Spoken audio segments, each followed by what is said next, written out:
Барлықтарыңызға сәлем. Бүгін миди баклава дайындаймыз. 200 мл жылы сүтке 120 грамм ертілген сары май, 1 жұмыртқа және 1 жұмыртқаның сарысын қосамыз. Шым-шым тұз қосып, 1 ас қасық алма уксусын қосамыз. Барлығын жақсылап араластырамыз. Дайын болған қоспамызды теңде 2-ге бөлеміз. Менде 400 мл болды, 200 мл-ден 2-ге бөлдім. Бірінші жартысына 250 грамм ұнды електен өткізіп қосамыз. Араластырып, жұмсақ қамыр елейміз. Қамырды асықпай иі қанғанша жақсылап елеу керек. Дайын болған қамырымызды шамамен бірдей 4 бөлікке бөліп, дөңгелектеп, бетін жауып демалдырамыз. Қамырымыз кемінде 20 минут тұруы керек. Сұйық қоспамыздың екінші бөлігіне 20 грамм какао ұнтағын және 250 грамм ұн қосып, қамыр елейміз. Дәл алдында жасағанымыздай 4-ке бөліп, дөңгелектеп, бетін жауып демалдырамыз. Осы уақытта пахлаваларымыздың салмасын дайындаймыз. 100 грамм грек жаңғағы мен 200 грамм жер жаңғақты майдалап алдым. Блендердің немесе оқтаудың көмегімен жасауға болады. Бұл жаңғақтардың орнына өзіңіздің жақсы көретін кез келген жаңғақ түрін қолдансаңыз болады. Жаңғақтардың жалпы салмағы 300 грамм болуы керек. Жаңғақтарға 1 жұмыртқаның ағын қосып, барлығын жақсылап араластырамыз. Осымен салмамыз дайын. Қамырға жүгері крахмалын сеуіп жаямыз. Сол кезде қамырымыз жабыспайды.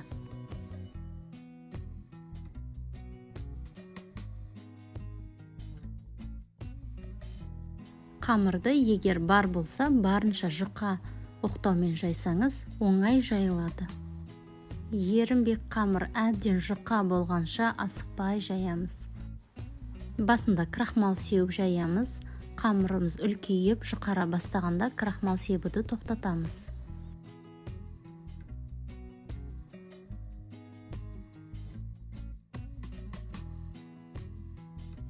Дайын болған қамырдың арғы бетіндегі заттың суреті, жазуы анық көрініп тұруы керек. Қамырымызды оқтауға орап, ортаға қарай жиырамыз. Содан соң видеода көрсетілгендей етіп ашамыз.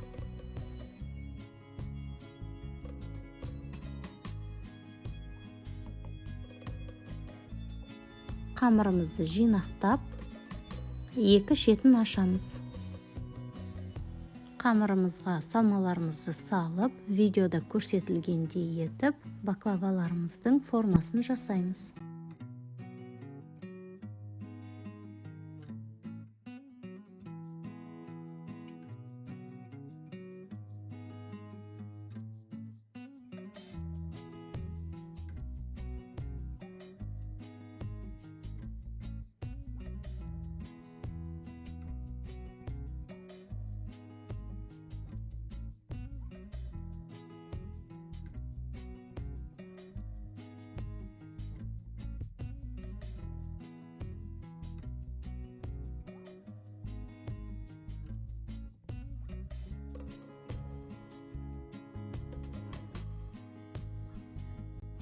Енді бірнеше қамырды бірден жаю әдісін көрсетемін.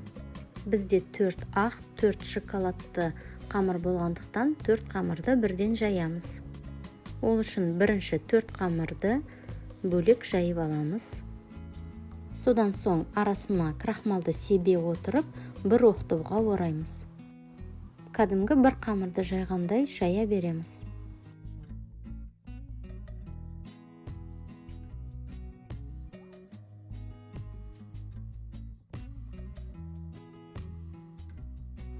Қамырымыз үлкейіп, жұқарған кезде крахмал себуді тоқтатамыз.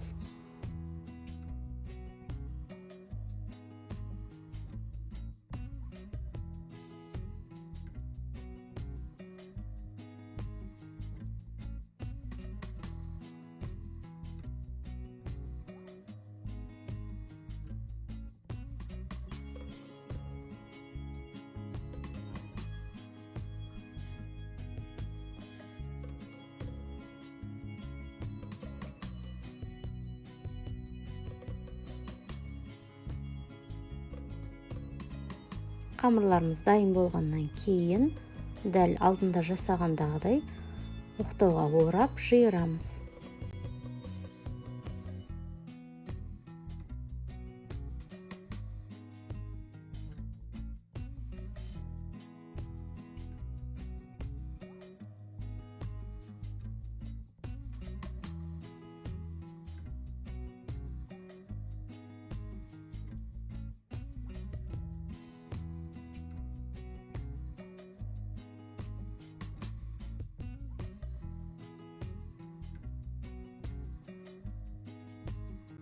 Дайын болған баклаваларымызды формамызға салып, сұйытылған сары май жағып шығамыз.